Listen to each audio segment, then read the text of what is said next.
नमस्कार विद्यार्थी मित्रांनो.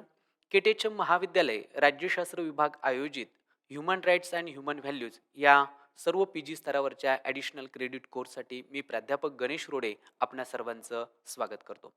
विद्यार्थी मित्रांनो, या विषयाच्या अंतर्गत आपण मागील काही भागांपासून चर्चा करत आहोत आणि त्या संदर्भात आपल्याला इथे स्क्रीनवर काही संदर्भ पुस्तक आहेत ज्याचा आपण संदर्भ घेऊ शकतात, वाचन करू शकतात. अ, साधारणतः या विषयामध्ये आपलं चौथं जे युनिट आहेत, संयुक्त राष्ट्र आणि मानवी हक्क, United Nation and human right याच्या संदर्भात आपण चर्चा करत होतो आणि त्यातला पर्टिक्युलर जो आपला टॉपिक होता तो म्हणजे मानवी हक्कांचा वैश्विक जाहीरनामा. त्याच्या आपण कलमनिहाय आपण ज्या काही तरतुदी आहेत त्या संदर्भात चर्चा करत होतो. साधारणतः यामध्ये आपण मागच्या भागात कलम 11 पासून तर कलम 20 पर्यंत जे वैश्विक मानवी हक्क जाहीरनाम्यातल्या ज्या काही वेगवेगळ्या तरतुदी आहेत त्या तरतुदींच्या संदर्भात आपण चर्चा केली आणि आजच्या भागामध्ये आपण कलम 21 ते कलम 30 संदर्भात ज्या काही तरतुदी दिलेल्या आहेत ह्या जाहीरनाम्यामधल्या त्या जाहीरनाम्यातल्या तरतुदी आपण त्याच्यामध्ये बघणार आहोत. साधारणतः आपण हे का शिकायचं आहे किंवा हे का समजून घ्यायचं आहे, तर हा जो वैश्विक मानवी हक्काचा जो जाहीरनामा आहे तो जाहीरनामा आपल्याला माहिती करून घ्यायचा आहे किंवा या जाहीरनाम्यानं व्यक्तीला प्राप्त असणारे जे मानवी हक्क आहेत त्या मानवी हक्कांची ओळख आपल्याला करून घेता येईल. त्याचबरोबर आपल्याला ह्या वैश्विक मानवी हक्क जाहीरनाम्याचं विश्लेषण देखील याच्या माध्यमातून आपल्याला करता येईल. साधारणतः मग आता यातलं जे 21 जे कलम आहेत म्हणजे आपण कलम 1 ते कलम 20 पर्यंतचा जो अभ्यास केलेला आहे त्याचाच पुढचा जो भाग आहे तो म्हणजे कलम 21 आणि ह्या कलम 21 मध्ये काय तरतूद केलेली आहे, तर देशाच्या शासनामध्ये भाग घेण्याचा जो अधिकार आहे तो प्रत्येक नागरिकाचा आहे. म्हणजे राईट टू डेमोक्रेसी ज्याला आपण म्हणतो. आणि मग ह्या आर्टिकलमध्ये तरतूद केलेली की प्रत्येकास आपण स्वतः किंवा आपल्या इच्छेनुसार निवडलेल्या आपल्या प्रतिनिधींमार्फत आपल्या देशाच्या शासन कारभारात भाग घेण्याचा अधिकार आहे. त्याचबरोबर प्रत्येकास आपल्या देशाच्या शासकीय सेवेत प्रवेश मिळण्याचा समान अधिकार आहे. ही जी काही कलम 21 ची जी काही तरतूद आहेत, साधारणतः ही जी काही तरतूद आहेत ही राजकीय हक्काच्या दृष्टिकोनातून अत्यंत महत्त्वपूर्ण आपल्याला सांगता येतात. म्हणजे खरं तर हे जे काही कलम आहेत या कलमानुसार लोकांची इच्छा हा सरकारच्या अधिकारांचा पाया असतो हे त्यातनं आपल्याला लक्षात येतं.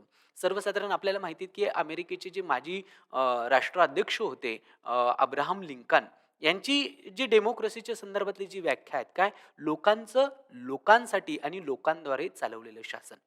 हे जे काही तत्व आहेत हे तत्व याचं ह्या कलमाच्या अंतर्गत आपल्याला पुन्हा उच्चार झाल्याचं दिसून येतो. म्हणजे अगदीच एखाद्याला मंत्रिपद मिळालेलं असेल किंवा एखादी व्यक्ती वरिष्ठ असेल किंवा तो कायदेमंडळाचा सभासद असेल, परंतु असं असताना सुद्धा त्याला वरिष्ठ न समजणं, कारण तो प्रतिनिधी या स्वरूपातच असतो. म्हणजे तो सर्वसामान्य जनतेचा सेवक किंवा सत्ता जी असते ती अंतिमतः लोकांमध्ये निहित झालेली आपल्याला पाहायला मिळते. आणि म्हणून या अर्थाने की लोकांची इच्छा ही सरकारच्या अधिकारांचा, सरकारच्या अधिसत्तेचा, त्यांच्या लेजिटिमसीचा हा बेस आहे, त्यांचा पाया आहेत. म्हणून लोकांची इच्छा ही खऱ्या अर्थानं मग कशातनं अभिव्यक्त होते, तर ती निवडणुकांच्या माध्यमातून अभिव्यक्त होते. आणि ज्या सार्वत्रिक निवडणुका ज्या होतात त्यामध्ये प्रत्येक व्यक्तीला समान मत, समान अधिकार हे तत्व आपल्याला पाहायला मिळतं. आणि ही जी पद्धत आहे ती गुप्त मतदानाद्वारे सक्षम स्वरूपाचे जे स्त्री पुरुष आहेत, प्रौढ स्त्री पुरुष, त्यांना ह्या प्रक्रियेमध्ये सहभागी होता येतं. आणि म्हणून लोकशाहीच्या माध्यमातूनच मानव अधिकारांचा एक प्रगतिशील वृद्धी किंवा त्याचा वाढ, त्याचा विकास सक्षमरित्या होऊ शकतो. या दृष्टिकोनातून, या भावनेतून लोकशाहीची ही जी भावना आहे, लोकशाहीची ही जी तत्व आहेत ती तत्व वृद्धिंगत करण्यासाठी मग अगदी देशाच्या संसदेपासून असेल तर देशाच्या ग्रामपंचायतीपर्यंत असेल, ज्या काही वेगवेगळ्या निवडणुकांचं प्रबंधन केलं जातं, आयोजन केलं जातं, त्याच्यामध्ये मतदान करणं हे आपलं कर्तव्य आहे किंवा हे एक राष्ट्रीय कर्तव्य आहे.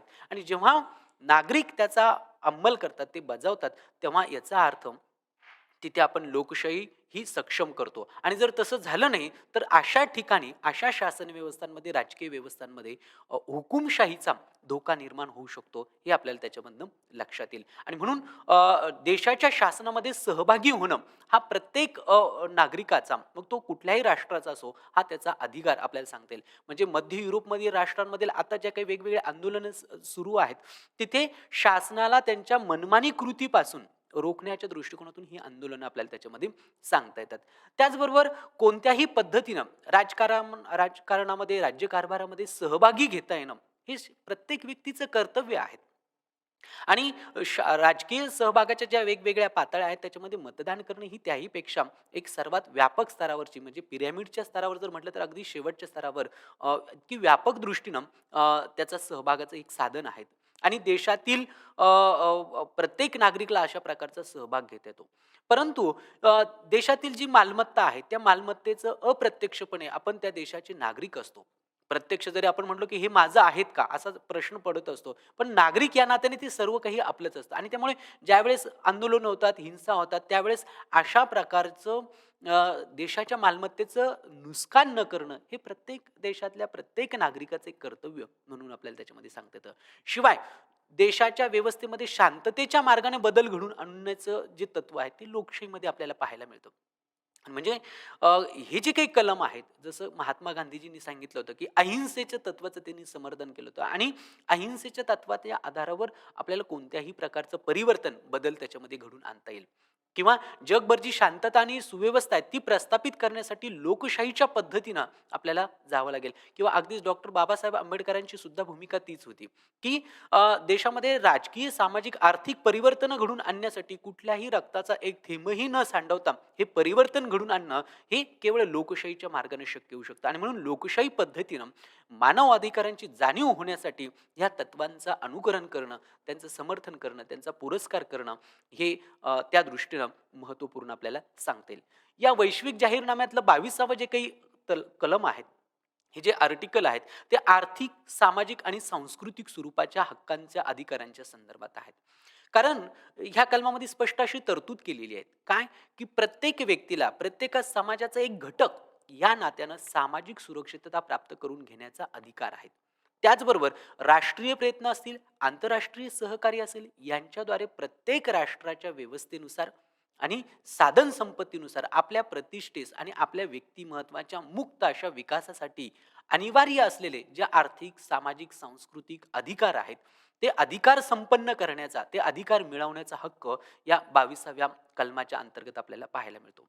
खरं तर हे जे 22वं हे जे काही कलम आहेत, आर्थिक, सामाजिक स्वरूपाच्या हक्कांच्या संदर्भातलं हे अत्यंत महत्त्वपूर्ण म्हणजे कलम 22 पासून तर कलम 27 पर्यंत ह्या जाहीरनाम्यामधलं हे सर्व आर्थिक, सामाजिक, सांस्कृतिक हक्कांच्या आशय व्यक्त करणारी ही कलमं आहेत. आणि मानव जातींच्या गरजांच्या पूर्ततेसाठी, माणसाच्या संपूर्ण विकासासाठी, माणसांच्या अधिकारांच्या पूर्ततेसाठी ही जी काही कलमं आहेत, ही कलमं आधारभूत आहेत. कारण जोपर्यंत राजकीय हक्क हे प्रत्येक राजकीय व्यवस्था, प्रत्येक देश, राष्ट्रराज्य हे देत असतं. परंतु ह्या राजकीय हक्कांना जोपर्यंत सामाजिक आणि आर्थिक हक्कांची जोड मिळत नाही, तोपर्यंत ते निरर्थक ठरतात. कारण अ, ओ व्यक्तीच्या विकासासाठी सामाजिक आणि सांस्कृतिक हक्क, आर्थिक हक्क हे अत्यंत महत्त्वपूर्ण आपल्याला सांगते. जगात साम्यवादी जी चळवळ आहे तिचा विशेषतः आर्थिक समतेचं तत्व मान्य त्यांनी केलं होतं. किंवा भारतामध्ये संविधानामधून आपल्याला सामाजिक, सांस्कृतिक, आर्थिक समतेचं, स्वातंत्र्याचं तत्व त्याच्यामधनं अंतर्भूत झालेलं दिसून येतं. आणि म्हणून केवळ नागरी स्वातंत्र्यांना सामाजिक, आर्थिक स्वातंत्र्यांशिवाय त्याला अर्थ राहत नाही. त्या दृष्टीनं आर्थिक, सामाजिक, सांस्कृतिक हक्क, अधिकार हे प्रत्येक व्यक्तीच्या दृष्टिकोनातून अत्यंत महत्त्वपूर्ण आहेत. म्हणजे या वैश्विक जाहीरनाम्याचं हे एक वैशिष्ट्य आहे, की ह्या जाहीरनाम्याच्या अगदी दुसऱ्या भागामध्ये ही अधिकार, सामाजिक, सांस्कृतिक, आर्थिक अधिकार दिलेले असले तरी पण ते जेव्हा संयुक्त राष्ट्र संघटनेला अशी जाणीव झाली, की ह्या हक्कांशिवाय बाकीच्या हक्कांची पूर्तता होऊ शकत नाही. तेव्हा 1966ला नागरी जे करारनामे झाले, त्या करारनाम्यांच्या अंमलबजावणीमध्ये ह्या हक्कांना प्राधान्य दिलेले आहे. आणि प्रत्येक व्यक्तीला किमान त्याच्या सामाजिक गरजा उपलब्ध करून देणं, किमान त्याच्या प्राथमिक गरजांची पूर्तता करून देणं, हे त्या राष्ट्राचं एक प्राथमिक असं कर्तव्य असतं. आणि म्हणून त्या दृष्टीनं व्यक्तीचा सर्वांगीण विकास ज्या अर्थाने आपण म्हणतो किंवा व्यक्तीला त्याच्या मानव अधिकारांचा उपभोग करून घेण्यासाठी, त्याचा लाभ घेण्यासाठी सामाजिक, सांस्कृतिक, आर्थिक हक्क हे अत्यंत महत्त्वपूर्ण असतात. त्याशिवाय व्यक्तीला खऱ्या अर्थाने त्याचा विकास आपल्याला करता येणार नाही.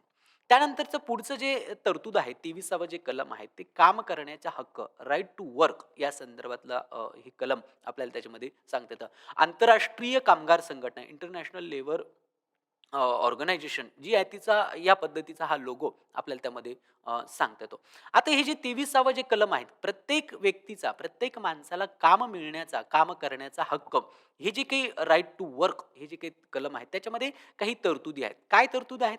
तर प्रत्येकास काम मिळण्याचा आणि आपल्या इच्छेनुसार काम निवडण्याचा, कामाच्या न्याय्य आणि अनुकूल शर्तींचा फायदा मिळण्याचा आणि बेकारीपासून संरक्षण मिळण्याचा हक्क हे कलम त्याच्यामध्ये दिसतं. देताना दिसतं. कारण मानवी हक्क याचा अर्थ ते वैश्विक आहेत. जगातल्या सर्व प्रत्येक माणसाला माणूस म्हणून हे हक्क प्राप्त झालेले आहेत. आणि त्याच्यामुळे आपल्याला आपलं काम मिळण्याचा, आपल्याला आपल्या इच्छेनुसार काम मिळण्याचा हक्क असतो. तो आपल्यावर कोणीही लादू शकत नाही किंवा कामाच्या ज्या काही वेगवेगळ्या सेवा शर्ती असतील त्याच्यापासून किंवा अगदी बेकारीपासून संरक्षण मिळण्यापासून आपल्याला कोणीही रोखू शकत नाही. मग हा एक मानवी हक्क आहे आणि हा व्यक्तीला त्याचं जीवन जगण्यासाठी, त्याचा चरितार्थ करण्यासाठी, त्याचा उदरनिर्वाह करण्यासाठी ही तरतूद अत्यंत महत्त्वपूर्ण आहेत. म्हणजे एक प्रकारचं आर्थिक आणि सामाजिक जी काही हक्क आहेत, त्या हक्कांचाच आशय या 23व्या कलमामधनं अभिव्यक्त होताना दिसून येतो. कारण कोणत्याही प्रकार आणि याच्याबरोबर कोणत्याही प्रकारचा भेदभाव न करता प्रत्येक व्यक्तीला, प्रत्येक नागरिकाला समान कामाबद्दल समान वेतन मिळण्याचा हक्क आहे. कारण बहुतेक ठिकाणी असं होतं, की जेंडरच्या, लिंगाच्या आधारावर स्त्री-पुरुषांचं एकच काम असेल, पण मात्र लिंगाच्या आधारावर दोघांना वेगवेगळं वेतन दिलं जातं. म्हणून हे हे आर्टिकल त्या दृष्टिकोनातून अत्यंत महत्त्वपूर्ण इव्हन भारतीय संविधानाचं जर डायरेक्टिव्ह प्रिन्सिपल जर बघितले, तर आपल्याला त्याच्यामध्ये सुद्धा ही तरतूद त्याच्यामध्ये दिसून येते, की समान कामासाठी समान वेतन, समान मोबदला मिळणं. त्याच्यामध्ये भेदभाव करता मग तो जातीच्या, धर्माच्या आधारावर आपण लिंगाच्या आधारावर भेदभाव करू शकत नाही. शिवाय प्रत्येकाला त्याच्या हितसंबंधांच्या संरक्षणार्थ संघटना स्थापन करण्याचा आणि त्या संघटनांचा सदस्य होण्याचा हक्क त्याच्यामधनं अधिकार प्राप्त होतो. आपण जर व्यवहारात सामाजिक जीवनात जर बघितला तर आपल्या अवतीभोवती वेगवेगळे क्षेत्रात वेगवेगळे लोक नोकरी व्यवसाय करत असतात. म्हणजे उदाहरणार्थ शिक्षकांच्या संघटना, कामगारांच्या संघटना, शेतकऱ्यांच्या संघटना किंवा प्रत्येक ठिकाणी आपल्याला अशा वेगवेगळ्या संघटना म्हणून त्यांना त्यांचे हितसंबंध जोपासण्यासाठी कामगारांना किंवा लोकांना त्यांच्या संघटना स्थापन करणे आणि त्याचं सदस्यत्व मिळवण्याचा हा मानवी हक्क आहे. त्याच्यापासून आपण रोखू शकत नाही. त्याचबरोबर प्रत्येक काम करणाऱ्या प्रत्येक व्यक्तीला स्वतःला आणि त्याच्या आपल्या कुटुंबाला एक मानवी प्रतिष्ठेला साजेल असं जीवन जगता यावं किंवा ते जगता येईल असं एक न्यायोचित आणि परिश्रमिक आणि गरज लागल्यास त्याच्याशिवाय जे सामाजिक संरक्षण आहेत त्या सामाजिक संरक्षणाचे आणि इतर साधनं मिळण्याचा सुद्धा अधिकार हे कलम त्याच्यामधनं आपल्याला देताना दिसून येतं आणि म्हणून 23वा कलम हे अत्यंत महत्त्वपूर्ण आपल्याला ह्या वैश्विक जाहीरनाम्यामधलं त्यामधलं आपल्याला दिसून येतं. कलम जे 24 आहेत, त्या 24व्या कलमामध्ये 23व्या कलमाला अनुसरूनच पुढची तरतूद त्याच्यामध्ये केलेली आहे, की ती म्हणजे की आराम आणि फुरसतीचा वेळ घेण्याचा अधिकार. सर्वसाधारण आपण व्यवहारामध्ये बघत असतो, की आपल्या अवतीभोवती अनेक लोक वेगवेगळ्या प्रकारचे नोकरी, व्यवसाय करणारे असतात. विशेषतः जे नोकरी करणारे असतात, त्यांच्या हक्कांचं, त्यांच्या अधिकारांचं संरक्षण करणं, ह्या दृष्टिकोनातून ही तरतूद आपल्याला त्याच्यामध्ये अंतर्भूत केलेली दिसून येते आणि त्याच्यामध्ये असं स्पष्ट म्हटलेलं आहे, काय की वाजवी मर्यादा असलेले कामाचे तास आणि ठराविक मुदतीने पगारी सुट्ट्या धरून प्रत्येकास विश्रांती आणि आराम मिळण्याचा अधिकार आहे. बरोबर आहेत ना? कारण बहुतेक ठिकाणी काय होतं, तुम्ही खाजगी स्वरूपाचे जिथे नोकरी व्यवसाय असतो, अशा ठिकाणी कामगारांकडनं जास्त काम करून घेतलं जातं. त्यांच्या पगारी सुट्ट्या रद्द केल्या जातात आणि त्यांना आराम आणि विश्रांती मिळवण्याचा अधिकार त्यांचा नाकारला जातो आणि म्हणून हे जे काही कलम आहेत, हे कलम संयुक्त राष्ट्र संघटनेचे जे आंतरराष्ट्रीय कामगार संघटना जी आहेत, इंटरनॅशनल लेबर ऑर्गनायझेशन आहे, त्यांनी धोरण निश्चिती करून हे तत्व स्वीकारलेले आहेत आणि साधारणतः मग ह्या तत्वानुसार काय, तर प्रत्येक व्यक्तीला किमान 8 तासापर्यंत त्याला काम देऊ शकतो किंवा जास्त ते स्थळ, काळ, परिस्थितीनुसार वेगवेगळ्या ठिकाणी वेगळं असू शकतं, पण 12 तासांपेक्षा जास्त काम त्याच्यामध्ये दिलं जाऊ शकत नाही किंवा जे धोक्याचं ठिकाण आहेत, हानिकारक असे जे काही ठिकाणे असतील, उद्योगधंदे असतील, तर तिथे कामगारांना अशा प्रकारचं काम करण्यास ही कलम त्याच्यामधनं प्रतिबंध करतं. याच्या व्यतिरिक्त साधारणतः 14 वर्षाच्या खालील जी लहान मुलं असतात, ह्या मुलांना कामाला ठेवणं हे कलम प्रतिबंध करतं किंवा अपवादात्मक परिस्थितीत जर काही ठिकाणी अशा प्रकारची असेल, तर त्यांना 6 तासापेक्षा जास्त काम देता येत नाही. इव्हन ह्या कलमानुसार महिलांना सुद्धा त्यांच्या कामाच्या ठिकाणी संरक्षण मिळताना दिसून येतं. साधारणतः महिला असतील किंवा मुलं असतील, यांना सायंकाळच्या 7 वाजल्यानंतर त्यांना कामावर सक्तीनं लावता येत नाही. किंवा अगदीच कामगार असेल आणि कामगाराचं काम करताना किंवा त्याचा जर अपघात झाला, त्याचा मृत्यू झाला, तर त्याला कामाच्या नुकसान भरपाईसाठी आणि निवृत्ती पेन्शनसाठी किंवा इतर जे काही सर्व लाभ असतील, ते सर्व लाभाला तो कामगार पात्र असतो. आणि म्हणून कामगारांचे जे अधिकार आहेत, साधारणतः आपण म्हणतो की वेलफेअर स्टेटमध्ये, कल्याणकारी राज्यव्यवस्थेमध्ये अनेक कामगार कायदे आले आणि वेगवेगळ्या राजकीय जे नेशन स्टेट असतात, राज्यव्यवस्था असतात, त्यांनी अशा प्रकारचे कायदे केले. पण संयुक्त राष्ट्र संघटनेचे हा मानवी हक्काचा जाहीरनामा हा वैश्विक स्तरावरती, जागतिक स्तरावरती कामगारांच्या अधिकारांचं, हक्कांचं समर्थन त्याच्यामध्ये करतो आणि त्या संदर्भातल्या ह्या तरतुदी आपल्याला त्यामध्ये सांगता येतात. आणि त्या दृष्टीनं हे जे कलम आहेत, 24वे जे कलम आहेत, ते आपल्याला त्याच्यामध्ये महत्त्वपूर्ण सांगता येतं. 25वे जे काही कलम आहेत, ते कलम काय सांगतं, की पुरेसं मानक असलेलं जीवन आणि आरोग्य असण्याचा प्रत्येक व्यक्तीचा अधिकार, प्रत्येक माणसाचा, मग एक माणूस म्हणून त्याला हा अधिकार आपल्याला असल्याचं दिसून येतं. म्हणजे काय, तर साधारणतः या कलमांमध्ये अशी तरतूद केलेली, की प्रत्येकाला स्वतःचं आणि आपल्या कुटुंबियांचं आरोग्य असेल, त्यांचं स्वास्थ्य असेल, यांच्या दृष्टीने समुचित असं राहणीमान राखण्याचा अधिकार आहे. बरोबर ना? किंवा जसं भारतीय राज्यघटनेच्या 21वा आर्टिकल आपल्याला त्याच्यामध्ये सांगतं. काय? की जे आपण घटनाकारांनी जपानच्या व्यक्तीचे जीवित आणि प्रतिष्ठेचा हक्क. त्याच दृष्टीनं प्रत्येकाला हा अधिकार आहे. प्रत्येक माणसाला त्याच्या त्याच्या स्वतःच्या आरोग्याच्या संदर्भात असेल, कुटुंबियांच्या संदर्भात असेल, की त्याला निश्चित राहणीमान राखण्याचा अधिकार आहे. म्हणजे काय निश्चित राहणीमान किंवा प्रतिष्ठित जीवन म्हणजे काय? अगदी आपण एखाद्या उच्चभ्रू श्रीमंतासारखी त्याचं कंपॅरिझन करू शकत नाही. पण किमान ज्याला आपण ज्या बेसिक नीड म्हणतो, की अन्न, वस्त्र, निवारा, वैद्यकीय मदत किंवा शिक्षण असेल, ह्या ज्या काही आवश्यक सामाजिक सोयी आहेत, यांचा अंतर्भाव त्याच्या या किमान राहणीमानामध्ये किंवा समुचित राहणीमानामध्ये आपण करू शकतो.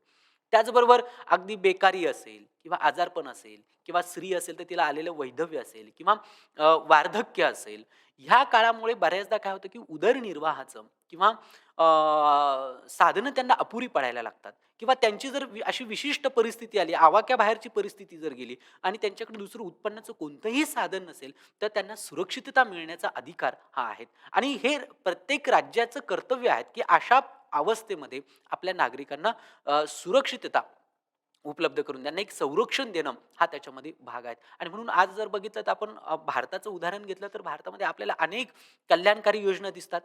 कल्याणकारी राज्याच्या अंतर्गत ह्या कल्याणकारी योजना दिसतात आणि मग त्या वृद्धांसाठी, अपंगांसाठी, निर्वासित असतील त्यांच्यासाठी, जे वंचित, शोषित, पीडित, दुर्लक्षित, दुर्बल अशा घटकांसाठी वेगवेगळ्या स्तरावरच्या, वेगवेगळ्या प्रकारच्या ज्या योजना आहेत, त्या योजना ह्याच कलमाला अधोरेखित करताना आपल्याला दिसून येतात. किंवा अगदीच मातृत्व असेल, बाल्य असेल, ह्या बाबतीमध्ये सुद्धा विशेष अशी देखरेख करणं किंवा त्यांना मदत मिळण्याचा हक्क असतो.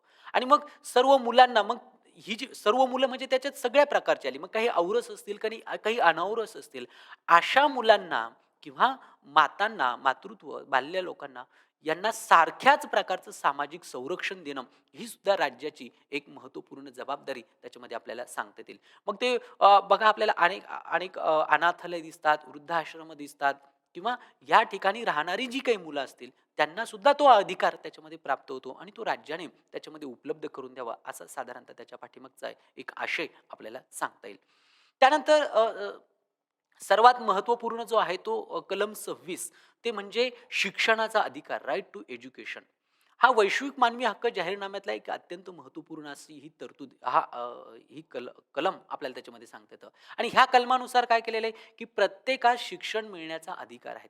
किमान प्राथमिक शिक्षण ज्याला म्हणतो, ते प्राथमिक शिक्षण किंवा सक्तीचं प्राथमिक शिक्षण मिळालं पाहिजे. आणि तांत्रिक किंवा व्यावसायिक शिक्षण असेल तर ते सर्वसाधारणपणे उपलब्ध करून दिलं पाहिजे. उच्च शिक्षण असेल तर ते गुणवत्तेप्रमाणे सर्वांना सारख्या प्रकारचं उपलब्ध असलं पाहिजे किंवा सर्वांना सारख्या प्रकारची संधी त्याच्यामध्ये असली पाहिजे. पण प्राथमिक शिक्षणाच्या बाबतीत जर म्हणाल, तर प्राथमिक शिक्षण हे सर्वांना मोफत असलं पाहिजे. ते सर्वांना सक्तीचं असलं पाहिजे. हा एक व्यक्तीचा मानव अधिकार आहे. तुम्ही जर बघितलं तर भारतीय संविधानामध्ये सुद्धा सुरुवातीला 45व्या कलमामध्ये अशा प्रकारचं राज्याला एक मार्गदर्शक तत्व, डायरेक्टिव्ह प्रिन्सिपलमध्ये होतं, की राज्याने नागरिकांना प्राथमिक शिक्षण द्यावं. पण राज्यावरती सक्ती नव्हती, बंधन नव्हतं. आणि 86वी घटना दुरुस्तीनुसार जर तुम्ही जर बघितलं, तर त्या 86व्या घटना दुरुस्तीनुसार जी 2002ला प्रस्तावित होती आणि 2010ला लागू झाला. प्राथमिक शिक्षण हा फंडामेंटल राइट्स, मूलभूत हक्क त्याच्यामध्ये झाला. म्हणून आज ही जेव्हा मूलभूत हक्क येतो, तेव्हा ती राज्याची जबाबदारी असते. आणि त्या दृष्टीनं आपला आर्टिकल 21A अंतर्गत ही तरतूद प्राथमिक शिक्षणात सक्तीचं आणि मोफत आपल्याला त्याच्यामध्ये झालेलं दिसतं. म्हणून शिक्षणाचा अधिकार हा अत्यंत महत्त्वपूर्ण आहे. का महत्त्वपूर्ण आहेत? कारण शिक्षणाच्या अधिकारामुळे, शिक्षणामुळे मानवाच्या व्यक्तिमत्त्वाचा संपूर्ण विकास साधला जाऊ शकतो. मानव अधिकार आणि जी मूलभूत स्वातंत्र्य आहेत, यांच्याविषयी आदरभाव दृढ होऊ शकतो. आणि ही सर्व शिक्षणाने साध्य होऊ शकतं. म्हणून तर बाबासाहेब आंबेडकर आपल्याला भारतात म्हणताना दिसतात, की शिका आणि संघटित व्हा आणि संघर्ष करा. कारण शिक्षणाने ही जी जाणीव असते, शिक्षणाने दुसऱ्यांच्या हक्कांबद्दलचा आदरभाव माणसाला निर्माण होतो. शिक्षणाने स्वतःच्या स्वातंत्र्याची जाणीव माणसाला निर्माण होते आणि म्हणून शिक्षण हे अत्यंत महत्त्वपूर्ण आणि प्राथमिक असा हा मूलभूत हक्क, मानवी हक्क आपल्याला त्याच्यामध्ये सांगता येतो. शिक्षणाने सर्व राष्ट्रांमध्ये असतील, वंशांमध्ये असतील, धार्मिक गटांमध्ये असतील, सलोखा निर्माण होईल. त्यांच्यामध्ये सहिष्णुता येईल, त्यांच्यामध्ये मैत्रीपूर्ण संबंध त्याच्यामध्ये होतील. आज जर जागतिक पातळीवर वेगवेगळ्या समस्यांचा जर आपण आढावा घेतला, तर राष्ट्रांमध्ये आपल्याला संघर्ष दिसतात. अनेक कारणांवरून दिसून येतात किंवा वेगवेगळ्या एकाच राष्ट्रामध्ये वेगवेगळ्या जातीचे, वेगवेगळ्या धर्माच्या, वंशाच्या लोकांमध्ये अशा प्रकारचे संघर्ष दिसून येतात. भारताचं जर मागच्या 70 वर्षाचं बघितलं तर आपल्याला अशा अनेक उदाहरणं त्याच्यामध्ये सांगता येतील. म्हणून शिक्षण ही एकमेव अशी गोष्ट आहे की जी ह्या सगळ्या समस्यांवरती ती उपाय ठरू शकते. लोकांचा दृष्टिकोन बदलू शकते आणि म्हणून आपल्या मुलांना कोणतं शिक्षण द्यायचं, बरोबर आहे किंवा ते शिक्षण द्यायचं हा प्रत्येक भारतीय संविधानाने ह्या 86व्या दुरुस्तीनुसार एक राष्ट्रीय कर्तव्य ठरवलं, 11वं कर्तव्य ठरवलं, की प्रत्येक पालकाने आपल्या पाल्यांना शिक्षण दिलं पाहिजे. पण मात्र तिथे एक गोष्ट आहे काय, की त्या मुलांना कोणत्या प्रकारचं शिक्षण द्यायचं हा जो पूर्वाधिकार आहे हा त्या माता-पित्यांना, त्या पालकांना त्याच्यामध्ये आपल्याला असल्याचं सांगता येतं आणि म्हणून त्या दृष्टीनं शिक्षणाचा अधिकार हा अत्यंत महत्त्वपूर्ण आपल्याला सांगता येतो. त्यानंतर सांस्कृतिक स्वरूपाचा अधिकार, राईट टू कल्चर, जे 27वं जे काही कलम आहेत या वैश्विक जाहीरनाम्यातलं त्याच्यामध्ये आपल्याला सांगता येतं. याच्यामध्ये काय तरतूद केलेली आहे? तर प्रत्येक व्यक्तीला समाजातील सांस्कृतिक जीवन मोकळेपणाने त्याच्यामध्ये सहभाग घेता यावा. समाजातल्या ज्या वेगवेगळ्या कला असतात त्या कलांचा आनंद उपभोगता यावा.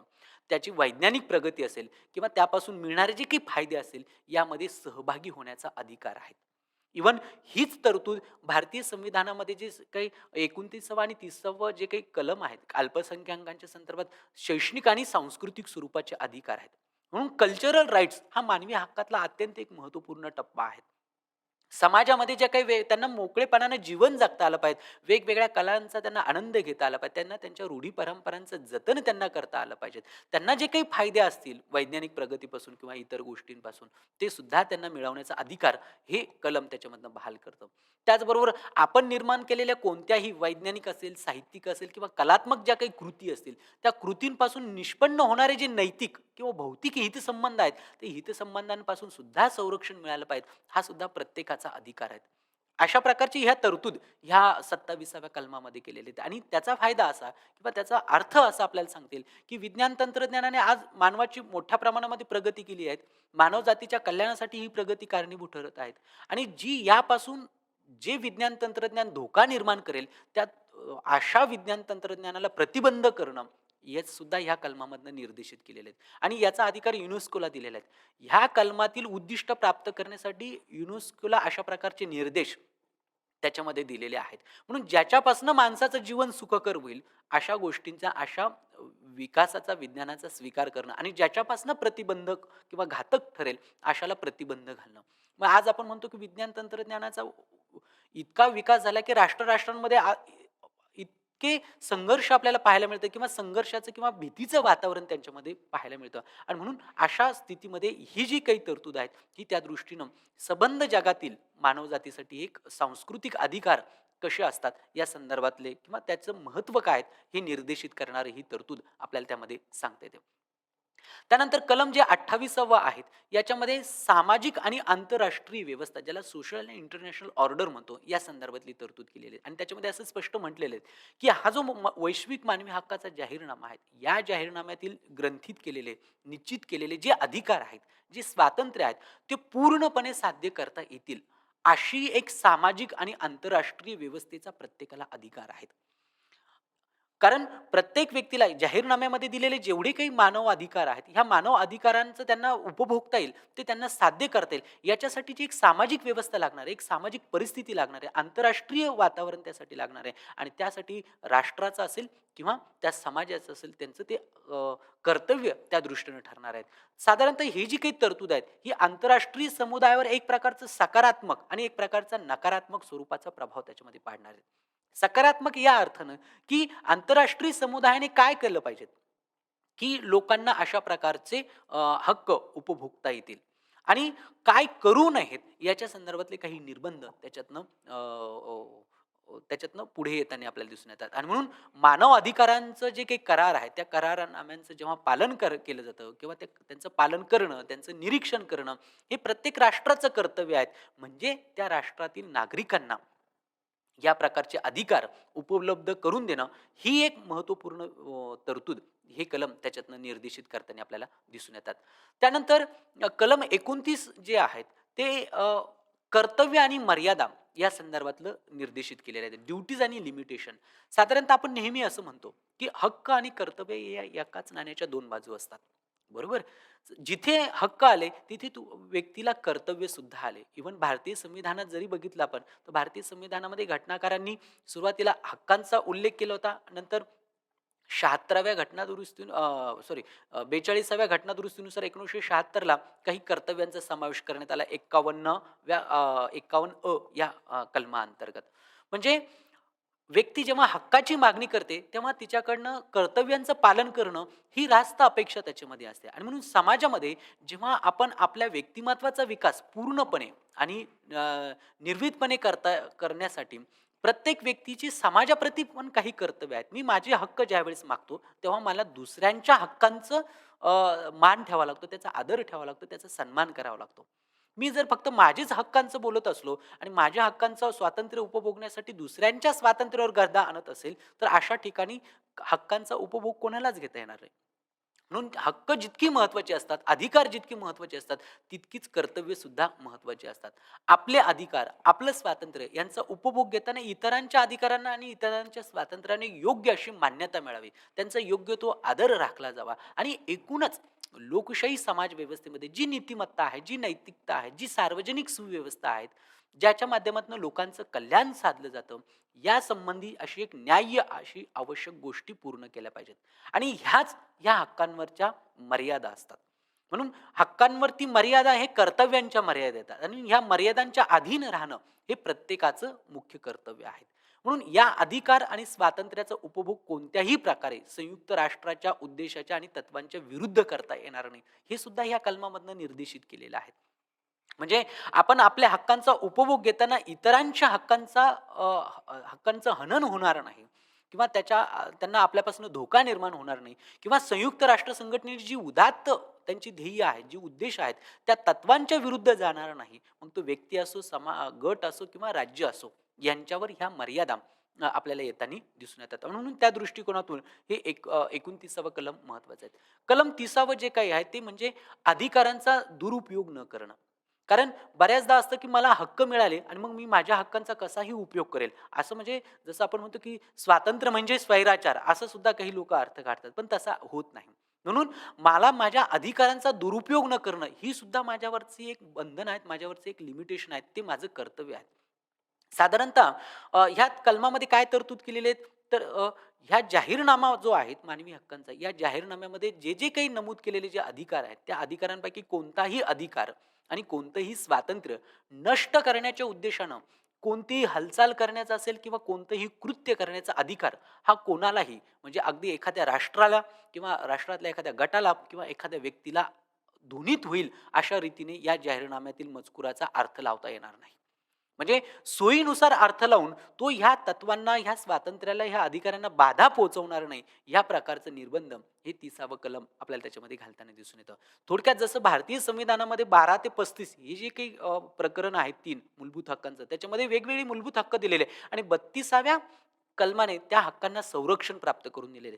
तशाच पद्धतीचं हे 29वं आणि 30वं कलम हे वरच्या सर्व मानवी हक्कांना एक प्रकारचं संरक्षण प्राप्त करून देतं. त्याच्यावरच्या मर्यादा, त्याच्यावरचे बंधनं काय आहेत, ते त्याच्यामधनं उद्घोषित करताना दिसतात. आणि म्हणून प्रत्येक वेळेला जे सर्व निर्वाहक आहेत, म्हणजे त्याच्यामध्ये अगदी राष्ट्र आणि व्यक्ती यांचा सुद्धा समावेश होतो. या निर्वाहकांनी कायदेशीररित्या कायदे करणं हे त्याच्यामध्ये आवश्यक आहे. आणि त्यांच्या कर्तव्यांची अंमलबजावणी ही योग्य पद्धतीनं, काळजीनं, सुस्पष्टपणे जेणेकरून दुसऱ्यांच्या जीवनाला, दुसऱ्यांच्या स्वातंत्र्याला, समतेला, बंधुत्वाला कोणत्याही दिशेने, कोणत्याही प्रकारे अविवेकीपणे त्याच्या त्याला छेद देता कामा नये किंवा त्याला विरोध करता कामा नयेत. ही तरतूद त्यातनं अभिव्यक्त झालेली दिसते किंवा हे त्याच्यातनं निर्देशित केलेले आहेत. म्हणजेच काय तर सैद्धांतिक दृष्टिकोनातून आणि व्यावहारिक दृष्टिकोनातून दोन्हीही पातळीवर राष्ट्र असो किंवा व्यक्ती असो, ह्या दोघांनी आंतरराष्ट्रीय समुदायाचे भागीदार बनलं पाहिजे. ते दोघंही आंतरराष्ट्रीय समुदायाचे निर्वाहक म्हणून त्यांनी सक्तीनं कायदा आणि न्याय या तत्वांचं पालन करणं हे त्याच्यामध्ये आवश्यक आहे. अशा प्रकारची तरतूद या 30व्या कलमामधनं करून एकूणच ही जी काही आपण कलम 1 पासून तर 30 पर्यंत ही जी काही वेगवेगळी वैश्विक मानवी हक्काच्या जाहीरनाम्यातले वेगवेगळे मानवी हक्क बघितले, त्याला एक प्रकारचं संरक्षण त्याच्यातनं देण्याचा प्रयत्न आपल्याला केलेला दिसून येतो. अशा पद्धतीनं आपल्याला अ, अ, ही जी काही वैश्विक मानवी हक्काची जाहीरनाम्यातले जे काही वेगवेगळे तत्व आहेत, वेगवेगळे मानवी हक्क आहेत, त्यांच्या संदर्भात आपल्याला चर्चा करता येईल. एकूणच आजच्या भागाचा जर सारांश जर आपण जर म्हटलं, तर आपल्याला काय सांगता येईल, की ही जी काही Universal Declaration of Human Rights मधले ही जी काही आर्टिकल 21 पासून तर 30 पर्यंत ही जी काही दिलेली आहेत, एक 10 आर्टिकल या संदर्भात आपण ही चर्चा, मग देशाच्या शासनात सहभाग घेण्याचा अधिकार असेल म्हणजे राईट टू डेमोक्रेसी असेल, सोशल आणि इकॉनॉमिकल कल्चरल राईट असेल, राईट टू वर्क असेल, राईट टू एज्युकेशन असेल, कल्चरल राईट्स असेल, लिमिटेशन अँड ड्युटीज असेल, ही सगळ्या गोष्टी त्यामध्ये आपल्याला सांगता येतील. एकूणच विद्यार्थी मित्रांनो, याचा आपल्याला चांगलं अध्ययन करण्यासाठी, चांगला हा भाग समजून घेण्यासाठी जर प्रयत्न करायचा असेल, तर आपण त्या भागावरची काही प्रश्नांची उत्तरं जर लिहिली, त्याचा सराव केला, तर मला वाटतं आपल्याला चांगल्या पद्धतीने हा घटक त्याच्यामध्ये समजू शकतो. त्यासाठी इथे तुम्हाला 2 प्रश्न त्याच्यामध्ये दिलेले आहेत. पहिला प्रश्न आहे, की आर्थिक, सामाजिक आणि सांस्कृतिक अधिकार व्यक्ती विकासासाठी कसे महत्त्वाचे असतात? हे स्पष्ट करा. आणि दुसरा प्रश्न त्याच्यामध्ये आहेत, की अधिकारांचा दुरुपयोग न करणं म्हणजे नेमकं काय? या 2 प्रश्नांची उत्तरं लिहिली, तर मला वाटतं 21 पासून तर 30 पर्यंत ही जी काही वेगवेगळे मानवी हक्क दिलेले आहेत, त्याचं आपल्याला चांगल्या पद्धतीनं आकलन त्यामध्ये होऊ शकतं. एकूणच ह्या वैश्विक मानवी हक्क जाहीरनामा जो आहे तो 10 डिसेंबर 1948 ला संयुक्त राष्ट्र संघटनेने स्वीकारला. त्याला जनरल असेंब्लीने मान्यता दिली आणि आज सबंध जगभरातल्या वेगवेगळ्या राष्ट्र राज्याच्या व्यवस्था ह्या मानव अधिकारांना प्रमाण म्हणून आपल्या देशातल्या नागरिकांना ते देण्याचा प्रयत्न करतात. त्याच्यापुढे 1966 ला त्याचे 2 वेगवेगळे सिव्हिल आणि पॉलिटिकल आणि दुसऱ्या बाजूला सोशल इकॉनॉमिकल कल्चर असे 2 करार त्याच्यामध्ये झालेले आहेत. या सगळ्यांचा जर निष्कर्ष जर आपल्याला सांगायचा ठरला, तर आपल्याला एकच म्हणता येईल, की मानवी हक्क म्हणजे काय आहेत? तर मानवी हक्क म्हणजे दुसरं-तिसरं काही नाही. तर प्रत्येकाने वैयक्तिक पातळीवर आणि सामाजिक पातळीवर अवलंब करण्याची एक मूल्य प्रणाली आहे. तेव्हा जेव्हा माणूस व्यक्तिगत पातळीवर आणि सामाजिक पातळीवर ही मूल्य प्रणाली स्वीकारेल, तेव्हा खऱ्या अर्थानं मानवी हक्कांची प्रस्थापना होईल, असं आपल्याला निश्चित त्याच्यामध्ये म्हणता येईल. एकूणच मानवी हक्क ही एक वैश्विक संकल्पना आहेत, असं आपल्याला त्याच्यामध्ये सांगता येईल. इथपर्यंत आपण थांबूया. सर्वांचे धन्यवाद.